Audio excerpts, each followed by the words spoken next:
मुझे कुछ फ़ील हो रहा था कि कुछ तो गलत हो रहा है, ये कुछ सही नहीं कर रहा है। और जब स्कूटी रुका, तब उसको उतरना पड़ा। अब वो उतर रहा है तो मुझे दिख रहा है उसका ज़िप खुला हुआ है और मैं घर आके देखती हूँ पूरा केरोसिन से मेरी मॉम लिपटी हुई है। और उसके बाद जब मैं बचाने गई, मेरे ऊपर भी केरोसिन था और मेरे पापा को बस 50 या 100 रुपए चाहिए थे शराब पीने के लिए। ज़ोया यखम, माई सेल्फ ऋतिका शर्मा। मैं असम से हूँ, शिवसागर डिस्ट्रिक्ट नाज़िरा। काफ़ी छोटा टाउन है हमारा और वहाँ पे सपने देखना बहुत बड़ी बात है। हम अक्सर बोलते हैं ना, पैसा इतना इम्पोर्टेंट नहीं है शायद ज़िंदगी में। पैसे से सारी खुशियाँ नहीं खरीदी जा सकती। बट मुझे लगता है मेरे केस में ऐसा नहीं है। मेरे जो फादर थे, कहीं न कहीं मैं शायद उनको इतनी पसंद नहीं आती थी या उनको हमेशा से एक लड़के की चाह थी। तो एक दिन मैं और मेरी मम्मी बात कर रहे थे और मैंने एक तस्वीर देखी। उस तस्वीर में मेरे पापा का और मेरा जो पोज़ था वो काफ़ी वियर्ड लगा मुझे। उस दिन पहला दिन था जब मैंने मम्मी को पूछा, मम्मी पापा ने मुझे ऐसे क्यों पकड़ा हुआ है? तो उस दिन फर्स्ट टाइम था जिस दिन मम्मी ने बोला कि शायद तुम्हारे पापा को लड़का चाहिए था, लड़की नहीं। और वो पोज़ कैसा था मैं आपको बता दूँ, मेरे गले पे हाथ था उनका, मतलब वो चाहते ही नहीं थे कि मैं ज़िंदा रहूँ और मैं करीबन 1 साल की होंगी। उस दिन मुझे बहुत बुरा लगा, बट धीरे-धीरे एक ऐसे समय में हम आ पहुँचे जहाँ फाइनेंशियल क्राइसिस दिखना शुरू हुआ। मेरे पापा को शराब की लत लग गई और वो ऐसा एक समय था जब मुझे लगा कि क्या हो रहा है लाइफ़ में। हमारा एक शॉप था और वो शॉप थी नंबर प्लेट की। उस समय नंबर प्लेट शॉप्स बहुत ज़्यादा चलते थे और मेरे पापा की दुकान में तो मैंने हमेशा कस्टमर्स ही देखे हैं। बट जब हमारे पास वो शॉप नहीं रहा, तब लगा अरे! ज़िंदगी में अब क्या हो रहा है? तब तक मुझे पता नहीं था ये बिक रहा है, क्योंकि वो प्रॉपर्टी में मम्मी का भी सिग्नेचर चाहिए। मेरे पापा ने बोला कि कुछ लोन का है, आप साइन कर दो। मम्मी ने साइन कर दिया। अब क्या? अब हमारे पास शॉप नहीं रहा। कुछ दिन बाद हमारे पास घर नहीं रहा और घर भी बिक चुका था। अब हम कहाँ रहेंगे? क्लास 8 में थी, आप 13-14 साल की एक लड़की से क्या उम्मीद कर सकते हो, वो कैसे रिएक्ट करे? हम बहुत लाचार हो गए थे। हमने घर छोड़ दिया, हमारे पास ना शॉप था, हम एक रेंटेड हाउस में चले गए और वहाँ से स्ट्रगल शुरू होता है। स्कूल में फीस देने के लिए पैसे नहीं थे हमारे पास। अब हम कै यूनिफ़ॉर्म कैसे पहने? तो मैं पहले प्राइवेट स्कूल में थी, उसके बाद हम गवर्नमेंट स्कूल में शिफ्ट हो गए। मेरा एक भाई है, वो भी गवर्नमेंट स्कूल में शिफ्ट हो गया।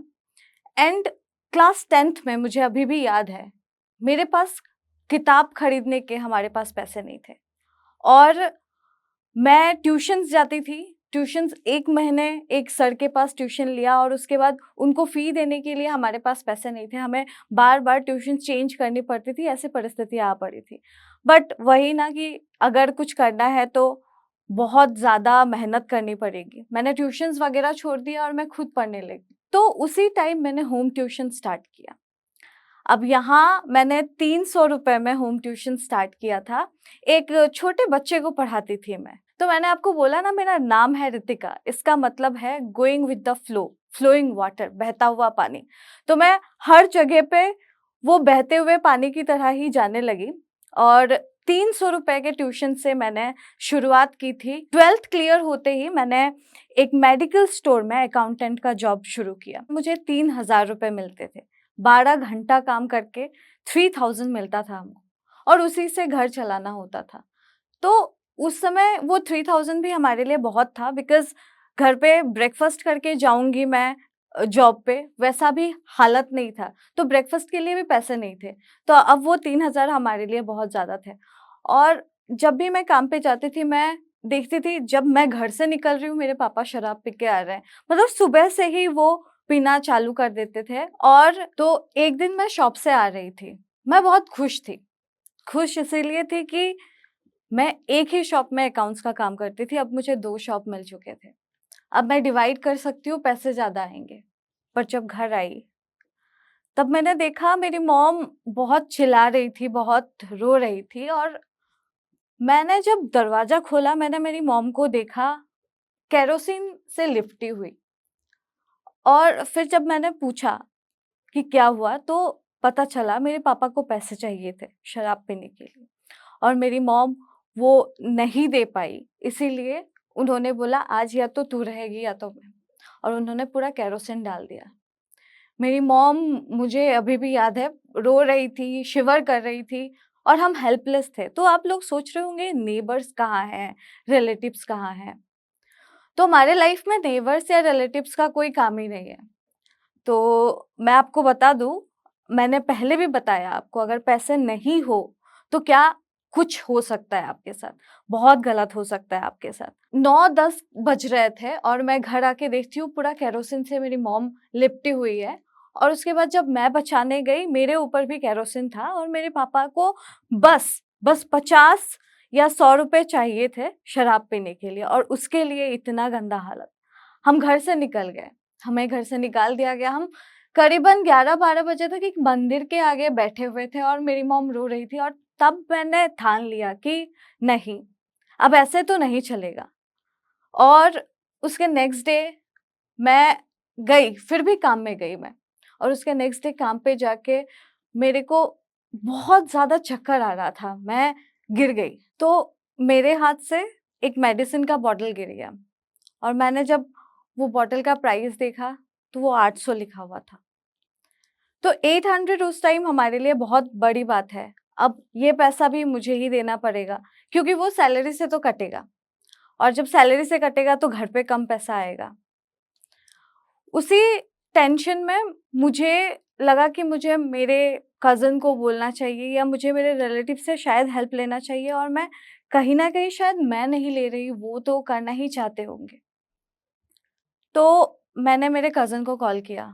मैंने बोला भैया ऐसा-ऐसा हुआ, और लाइफ में कुछ सही नहीं चल रहा है, कुछ करो। तो उन्होंने बोला कि मेरा एक जान-पहचान का एस्ट्रोलॉजर है, मैं तुझे वहाँ पे ले जाता हूँ, और तुझे शायद वहाँ से कुछ अच्छा आउटपुट मिल जाए।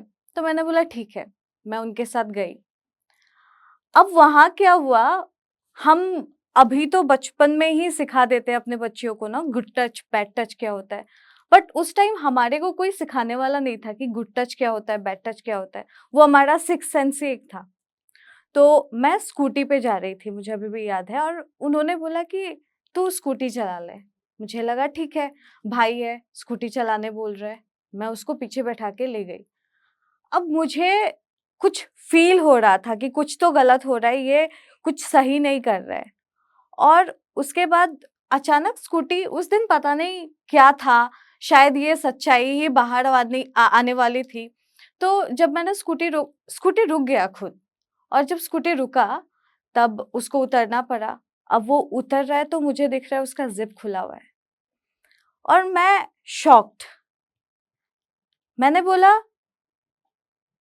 मैं कुछ रिएक्ट नहीं कर पाई एक्चुअली। मैं सोचती रह गई कि ये मेरा भाई ही है, और मैं वो इंसिडेंट किसी को बता भी नहीं पाई।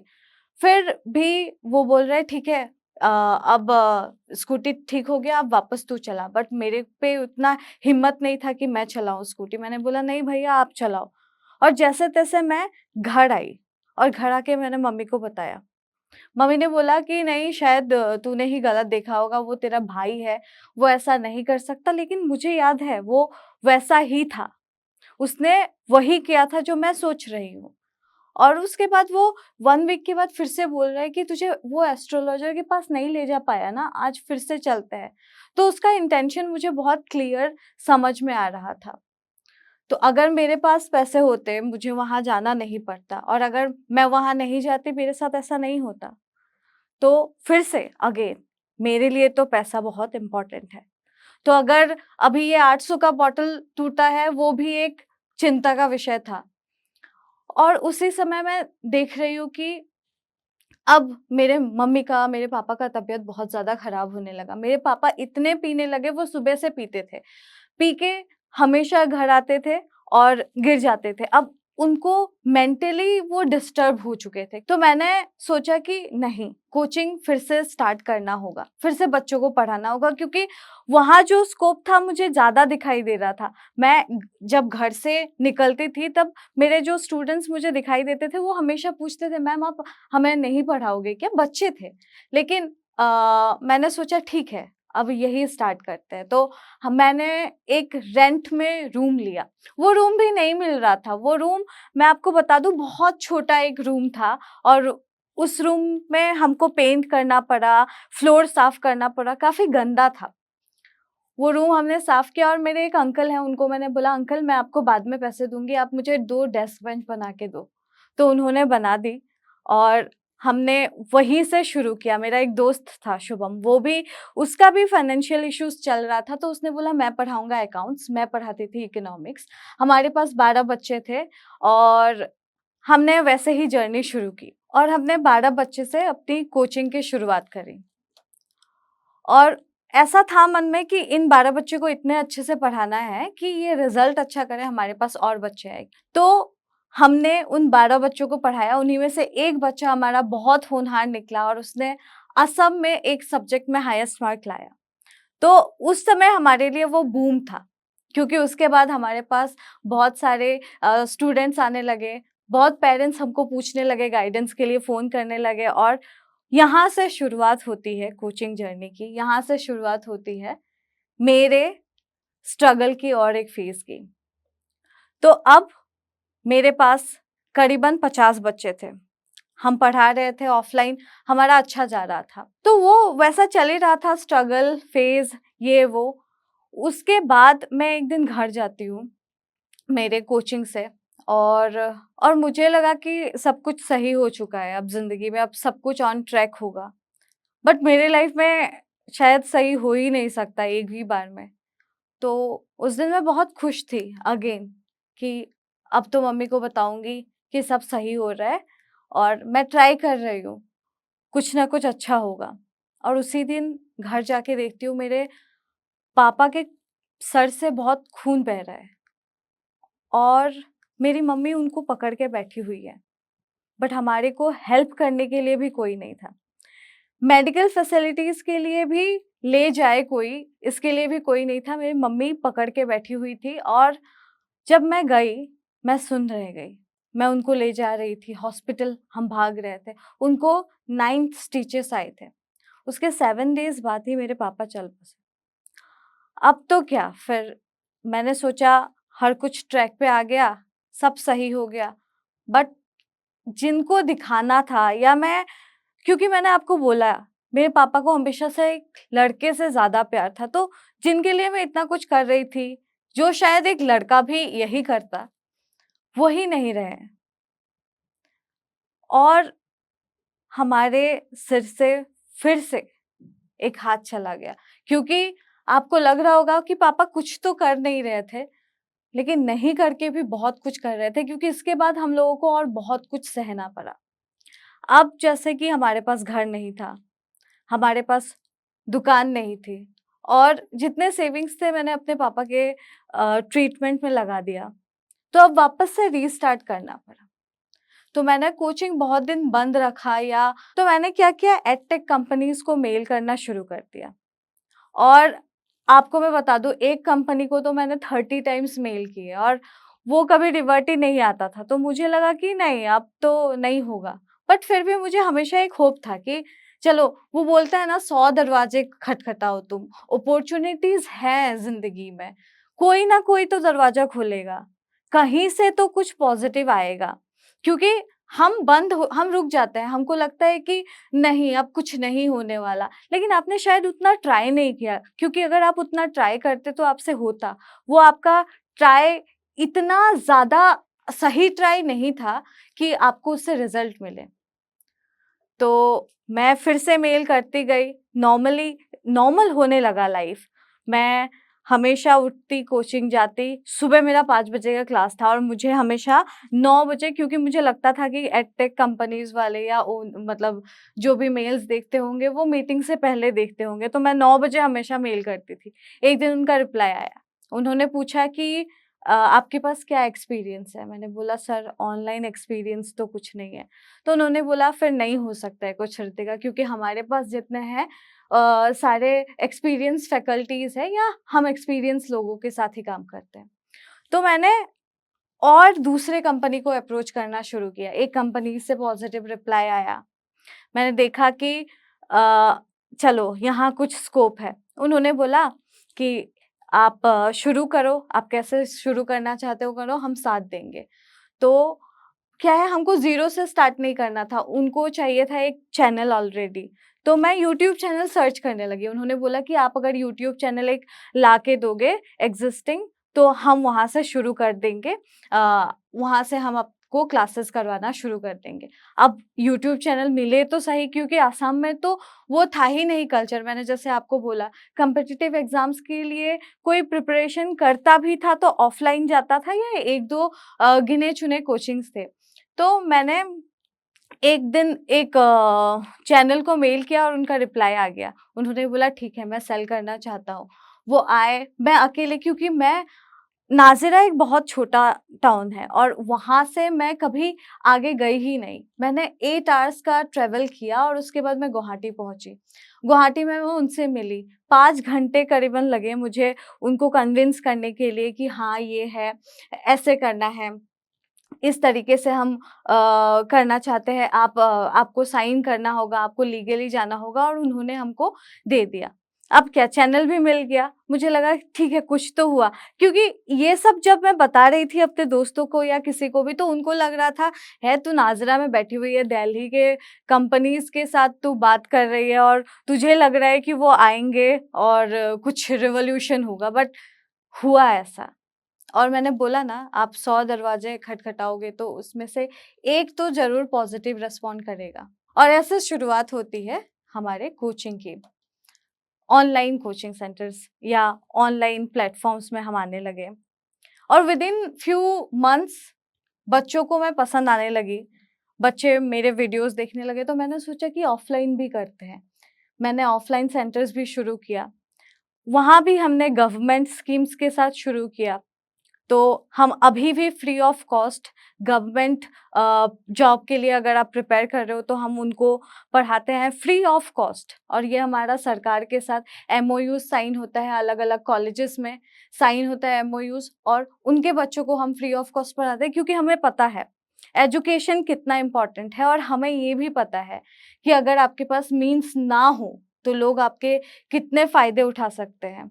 अगर आप सक्षम ना हो, अगर आपने पढ़ाई या फाइनेंशियली भी अपने आप को स्ट्रॉन्ग ना किया, तो आपके साथ कितना गलत हो सकता है, आपके लाइफ में कितने प्रॉब्लम्स आ सकते हैं।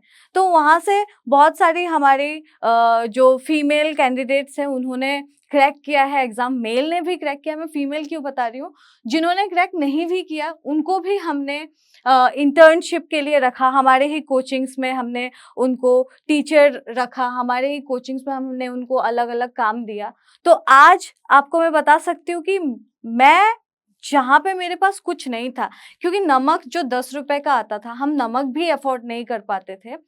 वहाँ से आज मैं इंटर्नशिप भी दे पा रही हूँ या आज मैं कुछ बच्चियों को हेल्प कर पा रही हूँ, कुछ एस्पायरेंट्स को हेल्प कर पा रही हूँ, वो मेरे लिए बहुत बड़ा बात है। और सबसे ज़्यादा इम्पोर्टेंट मेरे लिए ये रहा कि मैंने अपने मॉम को एक गिफ्ट दिया। मैंने आप लोगों को पहले ही बताया था ना कि हमारा एसेट जा चुका था, घर नहीं था, दुकान नहीं था।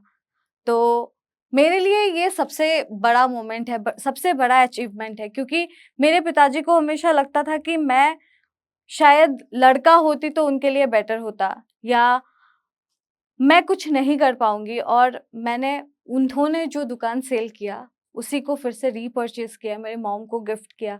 आज हमने वहाँ पे शोरूम बनाया है। एंड हमारे पास छत भी नहीं था, घर भी नहीं था। मुझे पता है मैंने कैसे खरीदे। ज़मीन खरीदना, वो भी वही ज़मीन जो बिक चुका था 20 साल पहले। मैं हमेशा जाती थी जिन्होंने खरीदा था उनके पास। वो रेडी ही नहीं होते थे, क्योंकि हमारा शॉप बहुत सेंटर में था। लेकिन हमेशा जाते-जाते आफ्टर 1 मंथ्स उनको लगा कि हाँ, इसको दे देना चाहिए, उन्होंने मुझे दे दिया। आज वहाँ पे मैंने अपने मॉम के लिए एक शोरूम बनाया। एंड अभी काफ़ी अच्छा चल रहा है। अभी हम ऑफ़लाइन सेंटर्स 3 ऑफ़लाइन सेंटर्स है, एक नाज़िरा में है, एक शिवसागर में है और एक डिब्रूगढ़ में है। और इन ऑफ़लाइन सेंटर्स में हम फ्री ऑफ कॉस्ट गवर्नमेंट के द्वारा भी पढ़ाते हैं और हमारा अपना भी कोर्सेज़ होता है। तो आप अगर हमारे साथ जुड़ना चाहते हैं और आप अगर असम से देख रहे हैं तो आप हमें कॉन्टैक्ट भी कर सकते हैं, चाणक्य एजुकेशन। प्लस अभी हमारे पास मैंने कैटर किया है लगभग 3 लाख से ज़्यादा स्टूडेंट्स को और सिलेक्शन मैं आपको बता दूँ 30,000 प्लस सिलेक्शन करवाए हैं हमने। और अभी भी ये प्रयास जारी है और हम हमेशा अपने बच्चों को, आसाम को और आसाम के एस्पिरेंट को और कैसे ऊँचाई में ले जा सकें और कैसे एजुकेशन को एक रिवॉल्यूशन की तरह लेके आ सकें, क्योंकि एजुकेशन एक ऐसा मीन है जिससे आप अभी जहाँ हो उससे और ऊपर जा सकते हो। ये आपका ब्रिज है, तो वो ब्रिज फुलफ़िल करने के लिए हम हैं आप लोगों के साथ, हम हमेशा ही रहेंगे। मैंने कभी सोचा नहीं था कि मैं अपना स्टोरी आके जोश टॉक्स में बोलूँगी, क्योंकि मैंने बहुत कम स्टोरीज़ देखे हैं असम से एक नेशनल प्लेटफ़ॉर्म में। तो मैं जोश टॉक्स को थैंक यू बोलना चाहूँगी कि इतने गाँव के स्टोरीज़, इतने स्मॉल टाउन, हमारे जैसे स्मॉल टाउन स्टोरीज़ आप इतने लोगों तक पहुँचा रहे हो और मेबी एक बंदा तो इंस्पायर होगा, क्योंकि मुझे लगता है ये जो मैंने फेस किया है, आप या आपके नेबर्स कोई तो फेस कर रहा होगा, लेकिन वो स्टक होगा। तो ऐसे एक प्लेटफ़ॉर्म में आके आप लोगों तक मेरी कहानी पहुँचाने के लिए मैं जोश टॉक्स को बहुत दिल से थैंक यू बोलना चाहूँगी।